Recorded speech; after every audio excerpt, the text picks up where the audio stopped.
All right, so we're going to continue on Unit 4 today. All right, so Unit 4 is going to now or the rest of this lecture today is going to lay the groundwork for how these electrons are distributed, all right, within the atom. So, first of all, remember Rutherford, okay? Rutherford said, hey, I've got a positive nucleus. This is basically what he found out, right? Positive nucleus and negative electrons everywhere around it, right? He said there was no order, he didn't come up with any kind of setup or way that the electrons were distributed. Okay, so he said, hey, electrons are just moving everywhere around this nucleus. All right, what I want you to do is go ahead and put on your glasses and take a look. Can you turn off the lights? That might help. Take a look at the light. What do you see? Virtual students, sorry you can't see this. You have a virtual lab to do that will let you see what we're seeing here. What do you see? A bunch of rainbow, right? Continuous rainbow. Do you see any breakage in your rainbow? Or is it all complete colored rainbow? The whole rainbow, right? All right, the whole rainbow. Within the rainbow, you don't see any kind of breaks, any divisions. All right, continuous rainbow. Okay? Now let's look at this. This light bulb is the element of hydrogen gas. Now look at this. If you need to position yourself closer, you can come and walk closer if you'd like. Okay, but what you should see now is very just bright lines of individual colors. Do you see that? See the bright lines? It's not a continuous rainbow. It's faintly continuous, but the bright colors here are what we are interested in. Okay, that's what we're going to be discussing today. This is the element of hydrogen. All right, hydrogen gas is in this light bulb. Everyone see the difference between the two? Okay, look at everyone. We used to do a real cool lab with this to be able to see. I might try to get them set up here. She's supposed to be bringing them to me tomorrow, so maybe on Wednesday we'll be able to see more elements. Okay, but this is hydrogen. So let's talk about this. If what you see at those different colors, all right, first off, let's say the ground state is the lowest energy state of an atom. Okay? This is where electrons want to be. They want to be lazy. We want to be lazy, just at the ground state. Just kind of hanging out. Above this ground state are what we call excited states. Excited states. What these excited states show us is when an atom has a higher energy level than its ground state. So, for example, if you have a kid, you don't have a kid, but I mean there is a kid, right? And I give them a 20-ounce bottle of Mountain Dew. They're going to run around crazy, right? For about 30 minutes, show a very excited state of energy. What are they going to do after that 30 minutes of running around crazy, burning off that sugar? They're going to crash, okay? So what that shows us is when that child crashes down or when an electron goes from an excited state to a ground state, these different jumps in energy provide different frequencies. Okay, because we know energy and frequency are related, right? Through our formula we just used. When it jumps to a different frequency, then a different colored light is produced. Because remember, we also know that there's visible light at a specific wavelength that shows different colors. So based on the movement of the electrons, that is why we were able to see different colors through hydrogen. You saw very bright, distinct colored lines, right? What those different color lines represent are different energy levels away from the nucleus of the atom. So that gave reason, once the scientists started looking into this more, that gave reason to think, hey, my electrons can't just be moving wherever they want around my atom. Because if that happened, and if my electrons were able to move wherever, would I see these individual lines of color like you saw in the hydrogen bulb? No, I should see a continuous rainbow, right? Because my electrons are able to move wherever they want to go. So I should see color constantly. But when scientists started looking at individual elements, they didn't see that. They did not see a continuous spectrum. They saw individual lines of colors representing different frequencies for those atoms. That led the scientists to believe that I must have different levels of energy around my nucleus.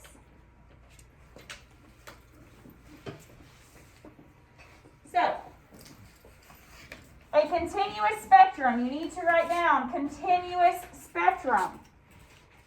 A continuous spectrum, has everyone looked into a prism before? Or maybe my mom growing up used to have like a little thing hanging in the window, and when it shine like rainbows all over. No one's ever seen those before? Okay.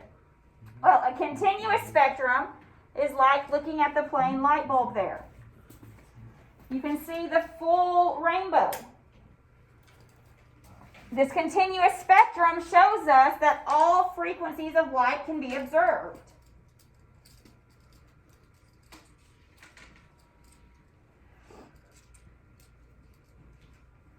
However, as we know, when we looked at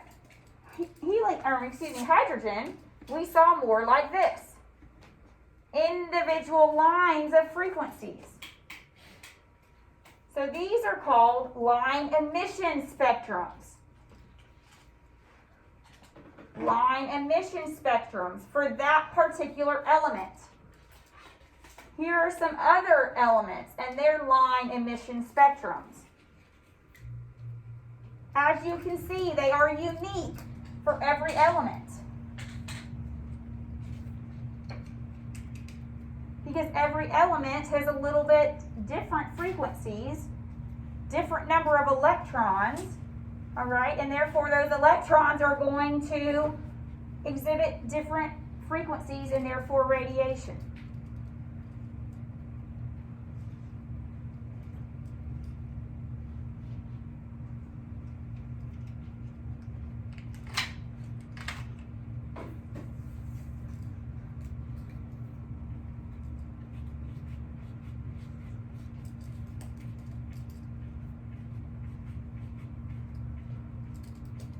So have you ever seen, I know you've seen, like open signs in stores before.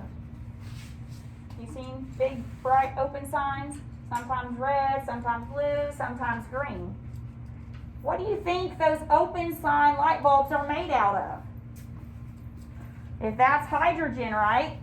And this one is colored kind of purple. So what do you think other elements might be in different colored light bulbs? We call them neon lights, right? Everyone refers to those kinds of lights as neon lights. But in reality, different elements are going to produce different colors based on their line emission spectrum. So typically, if you see a blue light, that's oxygen gas. That's going to be in that light bulb. If you see a greenish color, that's usually lithium. Okay? So lots of different elements can produce different light bulb colors, okay, based on what gas is in that light bulb. Anyone ever thought about how fireworks are produced? Those are actually produced by exciting the electrons of whatever the firework is made up of. That's what produces different colors. Is by doing different elements. I don't want that light bulb to burn out for the day. Okay. So once again, the big difference between a continuous spectrum is that cannot be made of elements. Okay, because when we look at elements, we see line emission spectrums, which the line emissions, as we will find, are going to be representative of different energy levels within the atom. All right, so there were 3 line emission spectrums that the scientists began to study. One was Lyman. This scientist found the Lyman series was the emission that occurs in the ultraviolet region. So remember, ultraviolet was one of our spaces within our electromagnetic spectrum. So anytime that wavelength corresponded to a specific frequency, all right, that is what ultraviolet was observed. Lyman found that. The Balmer series was our visible light region. He was able to, when exciting electrons to a specific frequency that corresponded to the wavelength of our visible light region, then he was able to see those emissions.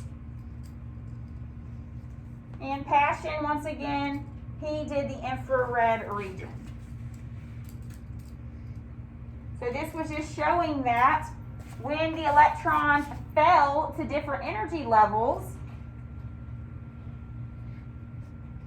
different types of radiation was observed. Lyman found UV radiation, Balmer visible light, and Paschen infrared.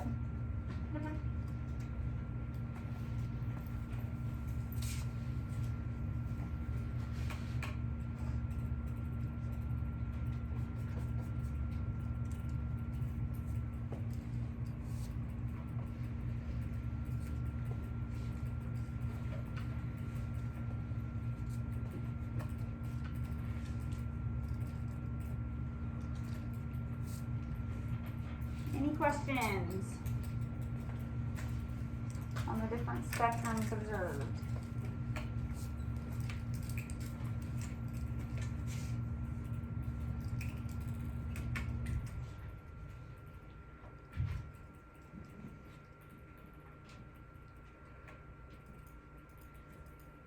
Okay, so the wave theory. Okay, so think, when we looked at this regular light bulb, right, we saw the continuous spectrum. So obviously, if we see a continuous spectrum, that must correspond to a wave, right? We said waves are continuous, repetitive, never stop. So the wave theory predicts that hydrogen would have a continuous spectrum. But we know that that's not the case. Okay, so light, this is just regular fluorescent light bulb. All right, so light would show us a continuous spectrum because we know it behaves as a wave.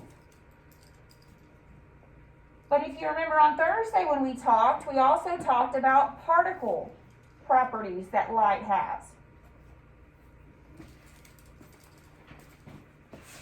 The quantum theory was therefore developed in order to explain our line emission spectrum.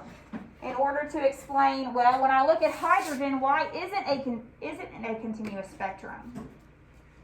Why do I see lines of light rather than a full continuous rainbow?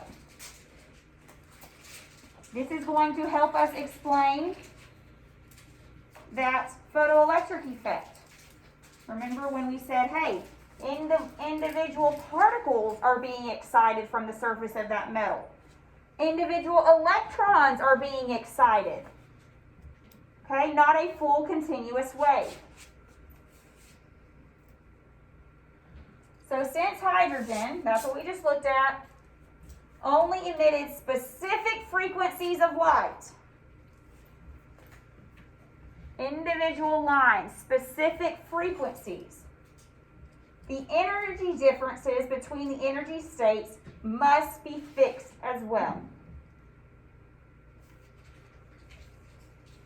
So what that's saying is that the energy in these specific lines where the color showed was where the energy level must be for those electrons. Meaning they're not just moving around sporadically wherever they want. They can only be fixed at a specific energy level. When those electrons move and jump from different energy levels, a frequency is given off, which shows up in the color of light. This led us to the Bohr model of the atom, which is what we're going to look at next.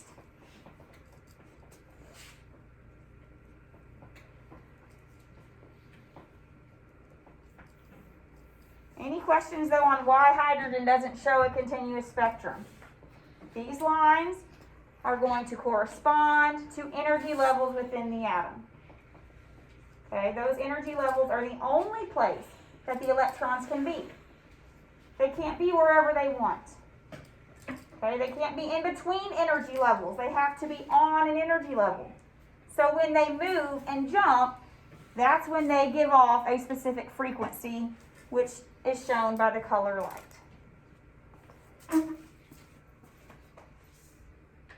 So here is Bohr's model for hydrogen. So Niels Bohr was the next scientist, all right, that he used Rutherford's information, but now building on to show us what the electrons are doing within the atom.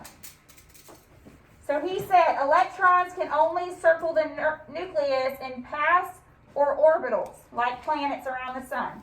So here's our nucleus in the middle, all right, and the electrons are able to orbit around the nucleus on specific paths. Each orbital level is going to be fixed on a specific amount of potential energy.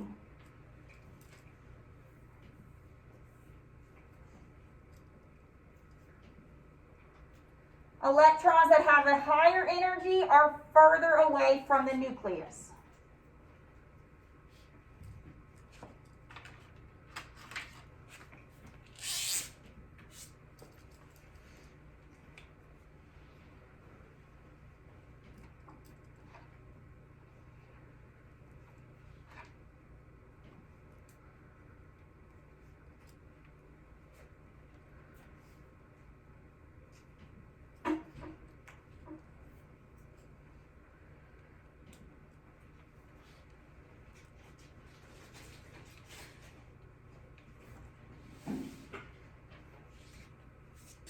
So this is our nucleus in the center. We have E1, E2, and E3, for example, different energy levels. The lowest, you remember what it was called if it's in the lowest energy level? Started with the G. We just talked about it. Ground state. Okay, so closest to the nucleus is our ground state energy level. Anything higher than that is an excited state. Okay, the ground state is the energy level closest to the nucleus. Anything above that is an excited state. So let's say, for example, E1, we're going to just say 100 joules. E2, we'll say 200 joules. And E3, 300 joules. All right, in order for an electron to move from a lower energy state to a higher, that is called absorption. The reason why the electron must absorb energy, just like that little kid had to absorb that Mountain Dew in order to have energy and to jump to a higher energy level.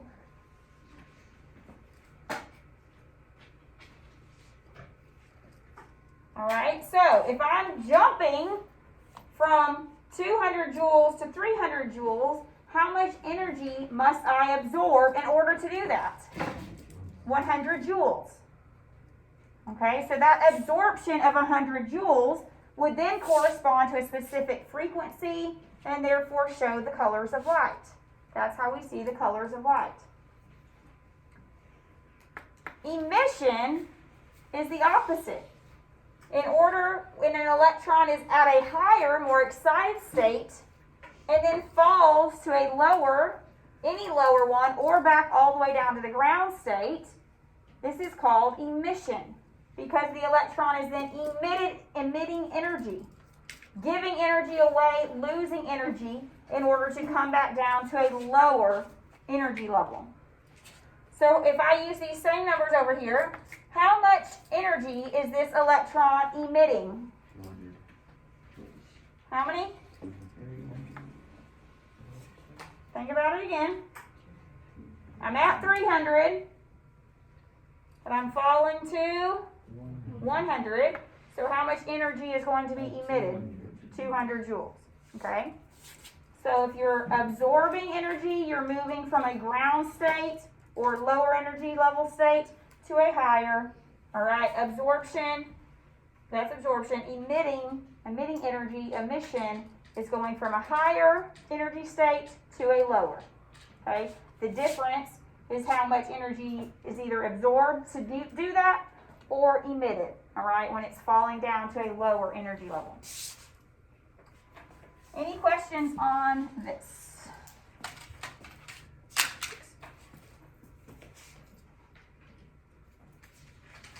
Okay, we have one problem though. One problem. Bohr's model only works for hydrogen.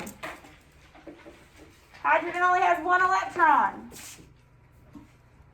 So Bohr's model only worked for a one electron atom. It didn't apply to elements with more electrons, which is every other element on the periodic table. But that is a problem. It didn't explain the chemical behaviors of all atoms, okay, just hydrogen.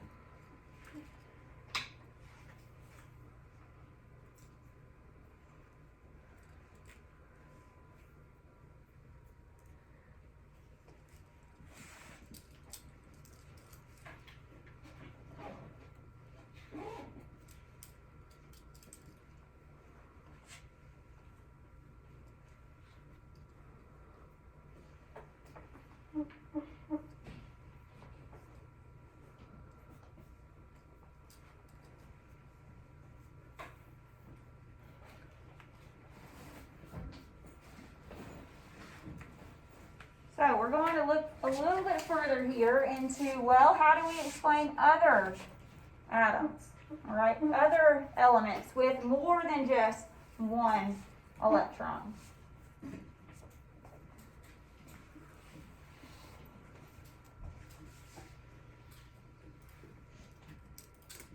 Okay, so we're going to talk about the quantum model of the atom very briefly. All right, watch one video, and then on Wednesday when we come back, we're going to actually understand how all the electrons are distributed, okay, for any element. Okay, so we're just going to do a brief intro today on quantum model. So in 1924, okay, so we're moving just a little bit farther. We talked about the 1900s, now we're in 1924. Louis de Broglie proposed that electrons carry dual wave and particle nature. So after he was able to see the line emission spectrum and the continuous wave spectrum, Louis said, okay, well, I now know that electrons must sometimes behave as waves and sometimes behave as particles, because I can see the continuous spectrum of light, but I can also see the line emission spectrum, okay, for individual electrons within the atom. So he suggested that electrons behave as waves. Okay, that's going to show us the continuous spectrum, but only at specific frequencies. So that is going to tell us those line emission spectrums, very specific frequencies of light. How did he figure out all this? Through Planck's constant, through using the formulas that we've already calculated with.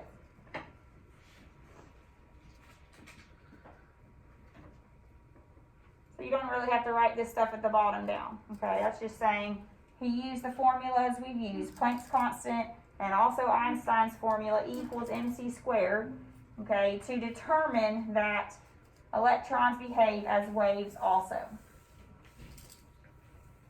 These frequencies of light that we saw in the light emission spectrum corresponded to quantized energies in Bohr's orbitals, in Bohr's model.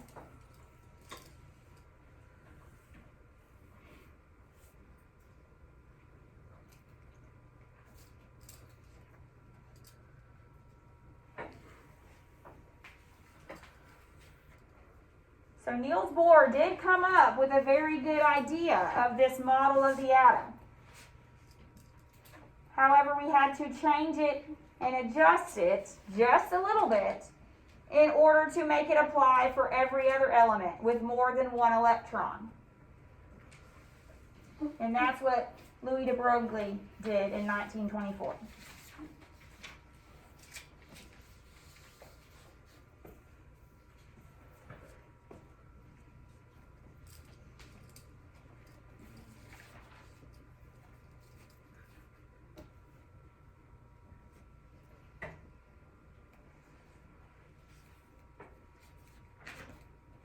Any questions?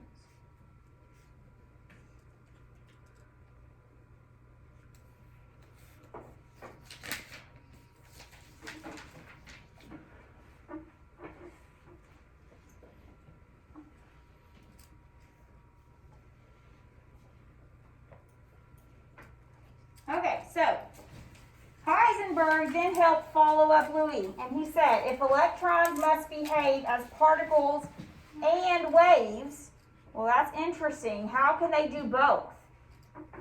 So he said, or he came up with a principle called the Heisenberg uncertainty principle.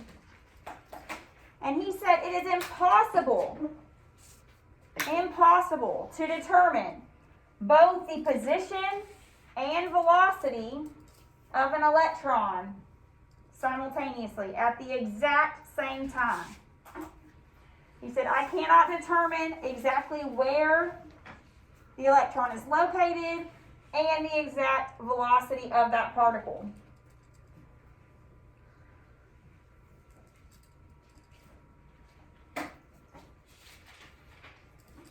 So therefore, they determined the term orbitals.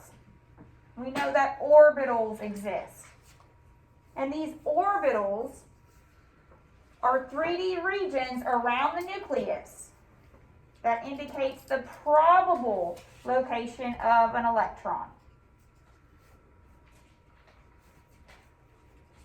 Because he said we can't know the exact position and velocity of the electron, but we can have a region, an orbital of location of that electron.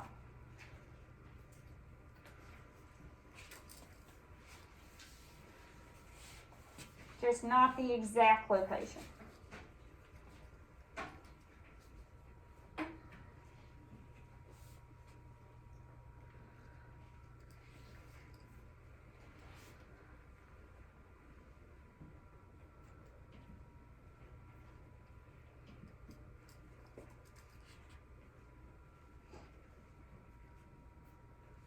That's probably the biggest part to understand here, is that we have orbitals around our nucleus, okay? Rutherford laid great groundwork saying we have a nucleus. We know that the electrons are not located in the nucleus, okay? But through this series of experiments, we now know that there's orbitals around the nucleus where these electrons are located.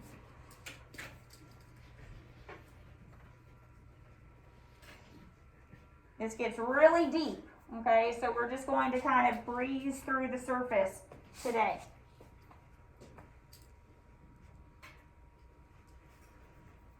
Of understanding these orbitals, because there's different shaped orbitals. The electrons spin different ways within the orbitals. All right, we're not going to have to understand all of those points, but we have to at least cover them so that we can do electron configurations together on Wednesday. So that's what we're going to do, and then break for the day. So.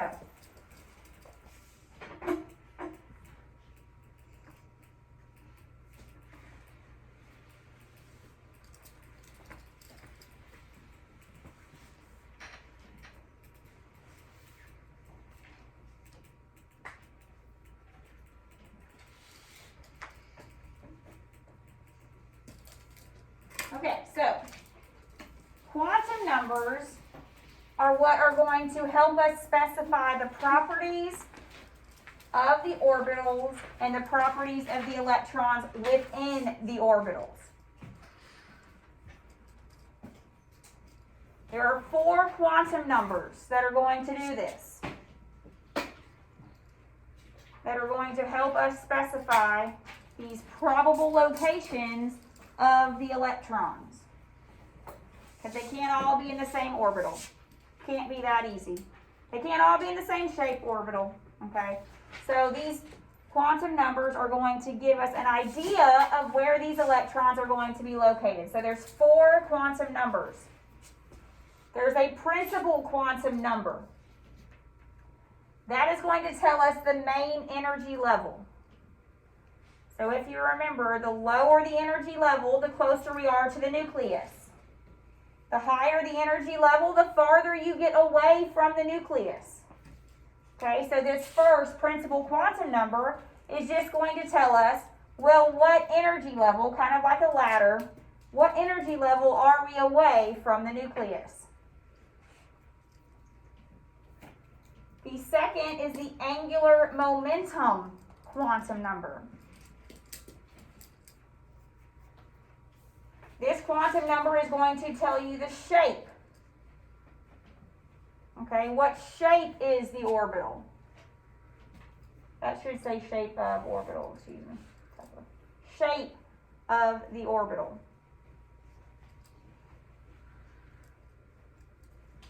We're going to watch a video because he does a better job of drawing out these shapes and showing them. So that way you can just see them. You will not have to draw them. You will not have to identify the shapes. Okay, I just want you to be familiar with this. Just like I said, then we're using this on Wednesday. The magnetic quantum number tells you the orientation of the orbital. So what orientation means, remember we're in 3D here. So right, we have an x-axis, we have a y-axis, and since we're in 3D, you can imagine there's a z-axis coming out of the page at you. So this magnetic quantum number tells you, well, which way is this orbital oriented? Which axis is it on? And lastly, the spin of the electron. Electrons cannot all spin in the same direction. So the spin quantum number is going to tell you which way the electron is spinning.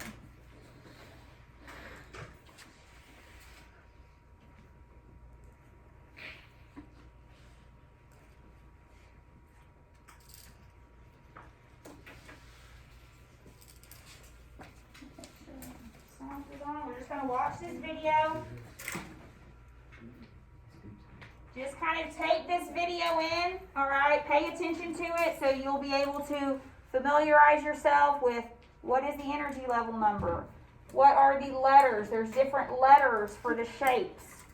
Okay, that way on Wednesday it'll make sense when we put all this together.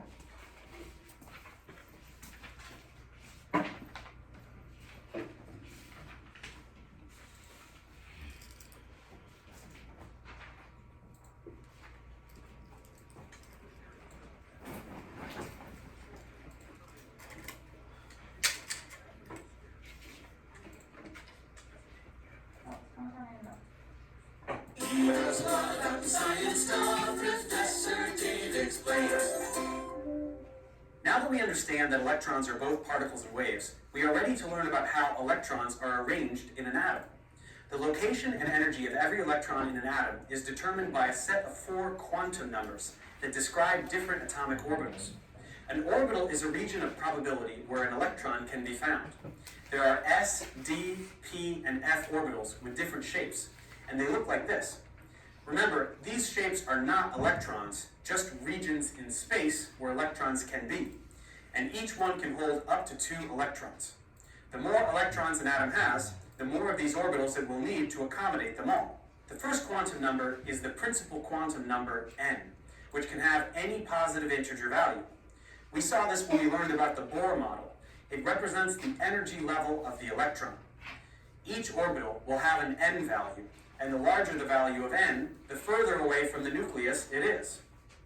The next quantum number is the angular momentum quantum number, L. This can have any value from 0 to n-1. For example, if an electron has an n value of 3, it can have an L value of either 0, 1, or 2, because 2 is 3 minus 1. The L value describes the shape of the orbital. When L equals 0, we are describing s orbitals, which are spherical, just one of these per energy level. When L equals 1, we are describing p orbitals, which are lobes that extend outwards on 3 axes. There are 3 of these per energy level. When L equals 2, we are describing d orbitals, which are weird looking, 5 of these per energy level. And when L equals 3, we get f orbitals, which are even weirder looking, 7 per energy level. Next, we have the magnetic quantum number, m sub L. This can have a value of anywhere from negative L to L.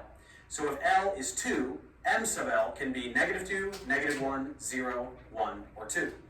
This quantum number determines how many orbitals there are of a type per energy level, and therefore describes a specific orbital amongst a particular set. When L is 0, m sub L must also be 0, and that's why there's only one s orbital per energy level. When L is 1, m sub L can have 3 values, which is why there are 3 p orbitals per energy level. An L value of 2 gives us 5 values for m sub L and 5 d orbitals, and an L value of 3 gives us the 7 f orbitals. The last quantum number is an easy one. It's the spin quantum number, m sub s. This one will be either 1/2 or negative 1/2, no matter what. So every electron in an atom has a unique set of quantum numbers.